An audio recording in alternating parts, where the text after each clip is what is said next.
Hello guys, this is Chiranjit Chil and you are watching DG Classes.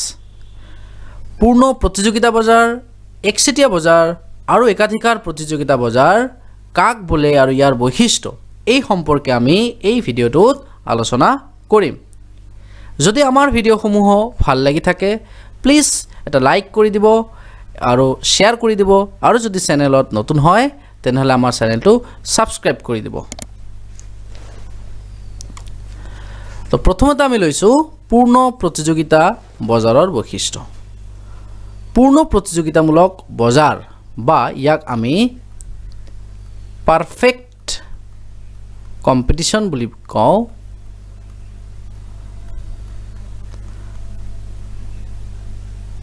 Perfect competition বা perfectly competitive market. পূৰ্ণ প্ৰতিযোগিতামূলক বজাৰ যদি কাক বলে আমি ক'ব যাওঁ যিখন বজাৰত অসংখ্য ক্ৰেতা আৰু বিক্ৰেতা থাকে আৰু বিক্ৰী হোৱা দ্ৰব্য সামগ্ৰীবোৰ সমগুণ বিশিষ্ট হয় তেনেকুৱা বজাৰকে আমি কি বুলি ক'ব পাৰো পূৰ্ণ প্ৰতিযোগিতামূলক বজাৰ অৰ্থাৎ পাৰফেক্ট কম্পিটিশন। এই বজাৰৰ মূল বৈশিষ্ট্যসমূহ কি এক নম্বৰ এই বজাৰত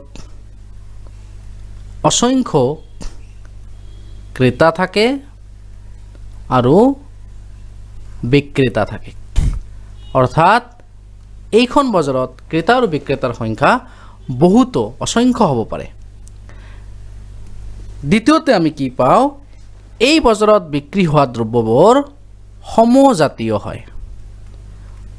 সমজাতীয় অৰ্থাৎ একে কোৱালিটিৰ হোমোজেনিয়াস বুলি যাক আমি কওঁ সমজাতীয় বা সমগুণ বিশিষ্ট অৰ্থাৎ সকলোবোৰ দ্ৰব্য একে গুণ সম্পন্ন হ'ব লাগিব। তৃতীয়তে এইখন বজাৰৰ এটা মূল বৈশিষ্ট্য হ'ল ইয়াত নতুন কোনো প্ৰতিষ্ঠানৰ মুক্ত প্ৰৱেশ থাকিব আৰু মুক্ত প্ৰস্থান থাকিব অৰ্থাৎ প্ৰৱেশ আৰু প্ৰস্থানত এন্ট্ৰি আৰু এক্সিটত নতুন কোনো ফাৰ্ম বা প্ৰতিষ্ঠানৰ কোনো ধৰণৰ বাধা নাথাকে। 4 নম্বৰত আমি যদি ক'ব যাওঁ এই বজাৰত বিক্ৰী হোৱা দ্ৰব্যসমূহ যেহেতুকে একে গুণ সম্পন্ন হয় গতিকে দাম কি থাকিব এইখন বজাৰত দাম একে থাকিব। সেইকাৰণে এই বজাৰত নতুনকৈ অহা কোনো প্ৰতিষ্ঠানে দাম নিজে সিদ্ধান্ত গ্ৰহণ কৰিব নোৱাৰে। সেইকাৰণে এই বজাৰৰ যিজন বিক্ৰেতা আছে বা এই বজাৰত কোনো নতুন প্ৰতিষ্ঠান যদি প্ৰৱেশ কৰে তেনেহলে সি নিজে দৰ নিৰ্ধাৰণ কৰিব নোৱাৰে যাৰ ফলত নতুন প্ৰতিষ্ঠান গৰাকীক পূৰ্ণ প্ৰতিযোগিতামূলক বজাৰৰ ক্ষেত্ৰত দৰ গ্ৰহণকাৰী বুলি কোৱা হয়। দৰ গ্ৰহণকাৰী অৰ্থাৎ যাক আমি ক'ব পাৰো প্ৰাইস টেকাৰ অৰ্থাৎ পূৰ্ণ প্ৰতিযোগিতামূলক বজাৰত পাৰফেক্ট কম্পিটিশনত এটা ফাৰ্ম বা নতুন প্ৰতিষ্ঠান গৰাকীক প্ৰাইস টেকাৰ বা দৰ গ্ৰহণকাৰী বুলি আমি ক'ব পাৰো। 5 নম্বৰত এইখন বজাৰত এআৰ আৰু এমআৰ ৰেখাডাল OX অক্ষৰ সমান্তৰাল হ'ব অৰ্থাৎ এইখন বজাৰত যেহেতুকে বিক্ৰী হোৱা দ্ৰব্য সামগ্ৰীসমূহ একে দামৰ হ'ব সেইকাৰণে এআৰ আৰু এমআৰ ৰেখাডাল কি হ'ব OX অক্ষৰ সমান্তৰাল হ'ব। এআৰ এমআৰ প্ৰাইস অৰ্থাৎ দাম ৰেখা এআৰ অৰ্থাৎ গড় আয় ৰেখা এমআৰ অৰ্থাৎ প্ৰান্তিক আয় ৰেখা তিনিওডাল কি হ'ব একে হ'ব। আৰু যেহেতুকে আমি জানো এআৰ ৰেখাডালকেই কি বুলি কোৱা হয় এআৰ ৰেখাডালকেই কোৱা হয় কি ডিমান্ড ৰেখা অৰ্থাৎ চাহিদা ৰেখা। সেইকাৰণে এই বজাৰত চাহিদা ৰেখাডাল আনুভূমিক হয় অৰ্থাৎ OX অক্ষৰ সমান্তৰাল হ'ব।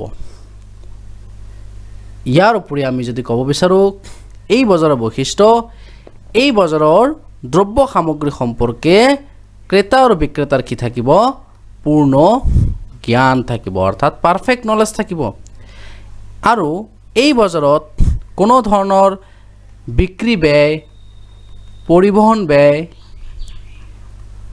বা পৰিবহণ ব্যয় নাথাকে। এয়াই হ'ল পূৰ্ণ প্ৰতিযোগিতামূলক বজাৰৰ মূল বৈশিষ্ট্য। এতিয়া আমি একচেটিয়া বজাৰ অৰ্থাৎ মনোপলি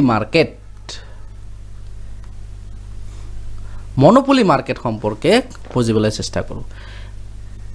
প্ৰথমতে ডেফিনেশ্যন আমি যদি ক'বলৈ যাওঁ, যি বজাৰত কেৱল মাত্ৰ এজন বিক্ৰেতা থাকে আৰু বিক্ৰী হোৱা দ্ৰব্য সামগ্ৰীবোৰ একে গুণ সম্পন্ন হয়, অৰ্থাৎ তাৰ নিকটৱৰ্তী কোনো বিকল্প দ্ৰব্য নাথাকে, তেনেহ'লে তাক কি বুলি কোৱা হ'ব? একচেটিয়া বজাৰ। অৰ্থাৎ ধৰি লোৱা হ'ল এই বজাৰত ফাৰ্ম এ আছে আৰু এই ফাৰ্মটোৱে এক্স দ্ৰব্য বিক্ৰী কৰি আছে, তেনেহ'লে ওচৰে পাজৰে অৰ্থাৎ নিকটৱৰ্তী কোনো এক্স দ্ৰব্য উৎপাদনকাৰী বা বিক্ৰী কৰা কোনো ধৰণৰ বিক্ৰেতা বা প্ৰতিষ্ঠান নাথাকিব। তেনেকুৱা ক্ষেত্ৰত এইখন বজাৰক আমি কি বুলি ক'ব পাৰোঁ? একচেটিয়া অৰ্থাৎ মনোপলি মাৰ্কেট বুলি ক'ব পাৰোঁ। এই বজাৰৰ মূল বৈশিষ্ট্যসমূহ আমি এতিয়া আলোচনা কৰিম। প্ৰথমতে একচেটিয়া বজাৰত কেৱল মাত্ৰ এজন বিক্ৰেতা থাকিব। এই বজাৰত বিক্ৰী হোৱা দ্ৰব্য সামগ্ৰীবোৰ কি হ'ব? সমজাতীয় আৰু কেতিয়াবা কি হ'ব পাৰে? অলপ পৃথকীকৃত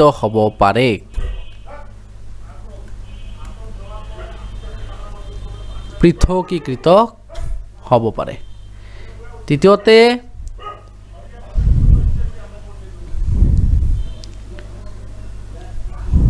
মুক্ত প্ৰৱেশ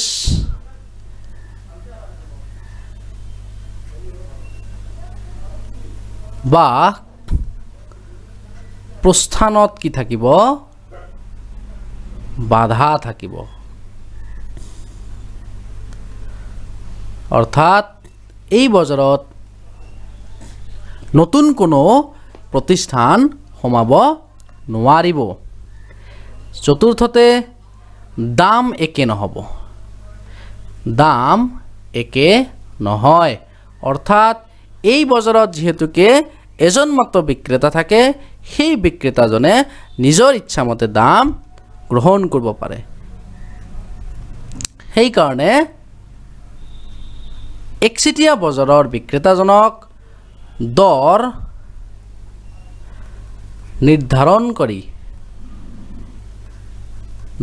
নিৰ্ধাৰণকাৰী বা আমি ক'ব পাৰোঁ প্ৰাইচ মেকাৰ বুলি কোৱা হয়। ইয়াৰ পিছত আমি কি পাব পাৰোঁ? যে এইখন বজাৰত চাহিদা ৰেখাডাল কি হ'ব?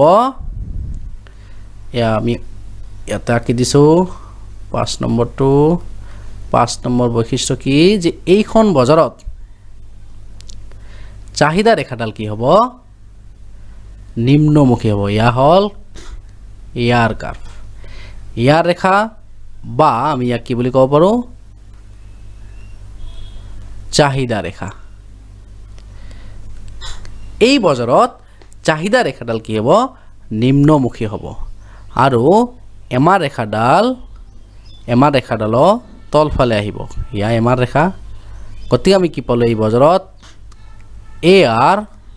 এমাৰতকৈ কি হ'ব? বেছি হ'ব। এয়াই হ'ল একচেটিয়া বজাৰৰ মূল বৈশিষ্ট্য। ইয়াৰ পিছত আছে কি? একাধিকাৰ বজাৰ অৰ্থাৎ মনোপলিষ্টিক মাৰ্কেট।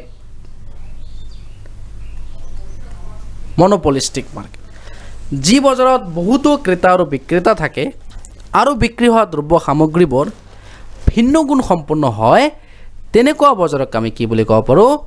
একাধিকাৰ প্ৰতিযোগিতামূলক বজাৰ বা মনোপলিষ্টিক মাৰ্কেট।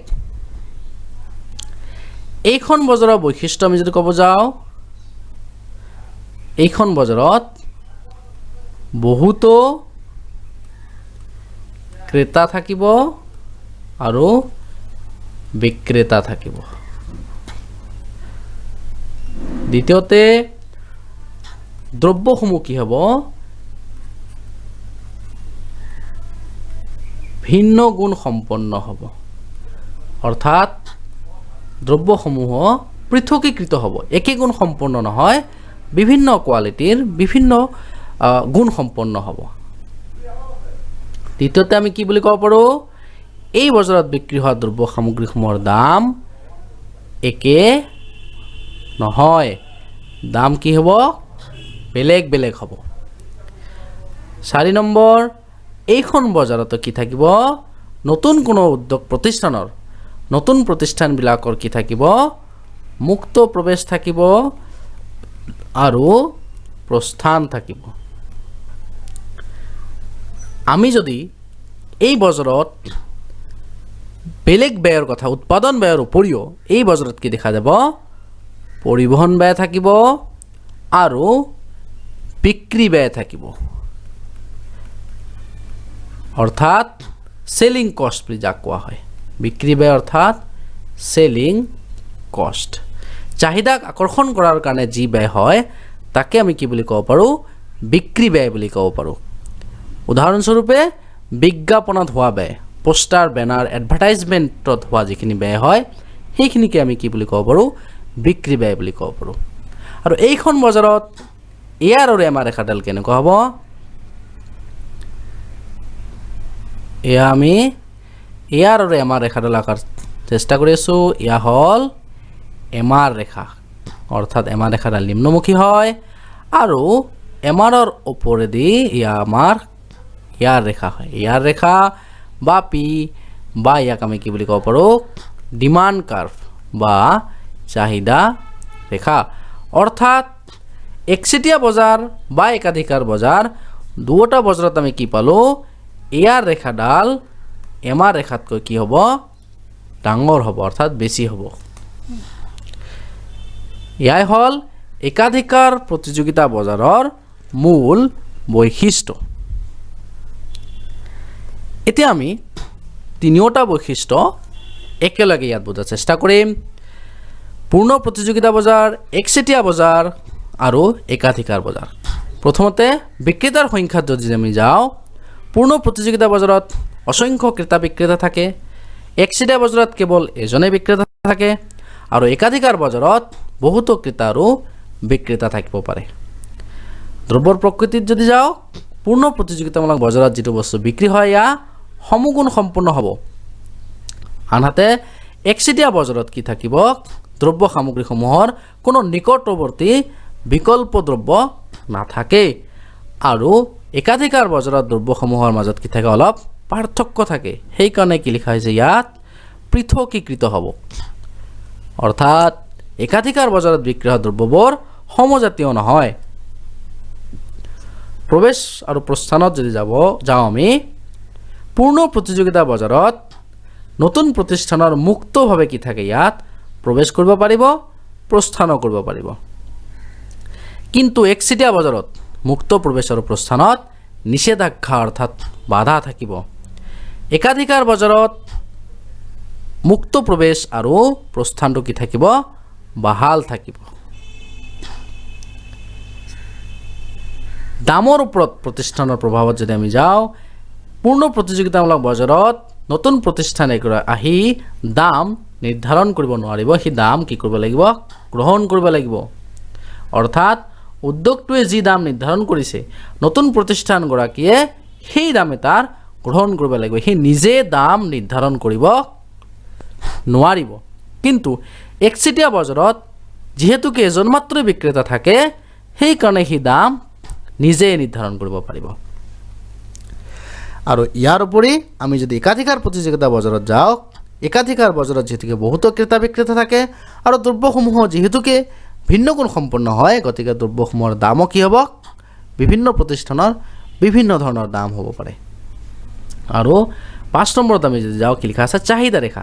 ইয়াত চাহিদা ৰেখাডাল কি হয়, পূৰ্ণ প্ৰতিযোগিতামূলক বজাৰত চাহিদা ৰেখাডাল কি হ'ব ও এক্স অক্ষৰ সমান্তৰাল হ'ব এয়া হ'ল চাহিদা ৰেখা অৰ্থাৎ এয়াৰ ৰেখাটোৱে চাহিদা ৰেখাক বুজায় আৰু একচেটিয়া বজাৰ বা একাধিকাৰ বজাৰত চাহিদা ৰেখাডাল কি হ'ব চাহিদা ৰেখাডাল নিম্নমুখী হ'ব আৰু ইয়াত আমি কি পাম এয়াৰ ৰেখাডাল এমআৰতকৈ কি পাম বেছি হোৱা দেখা যাব অৰ্থাৎ একাধিকাৰ বজাৰতো কি দেখা যাব এয়াৰ ৰেখাডাল এমআৰ ৰেখাতকৈ বেছি হ'ব কিন্তু পূৰ্ণ প্ৰতিযোগিতামূলক বজাৰত কি হ'ব এয়াৰ আৰু এমআৰ দুটা সমান হ'ব তো এয়াই আছিল পূৰ্ণ প্ৰতিযোগিতামূলক বজাৰ অৰ্থাৎ পাৰফেক্ট কম্পিটিশ্যন একচেটিয়া বজাৰ অৰ্থাৎ মনোপলি আৰু একাধিকাৰ প্ৰতিযোগিতামূলক বজাৰ অৰ্থাৎ মনোপলিষ্টিক মাৰ্কেটৰ বৈশিষ্ট্য so thank you for watching please subscribe to our channel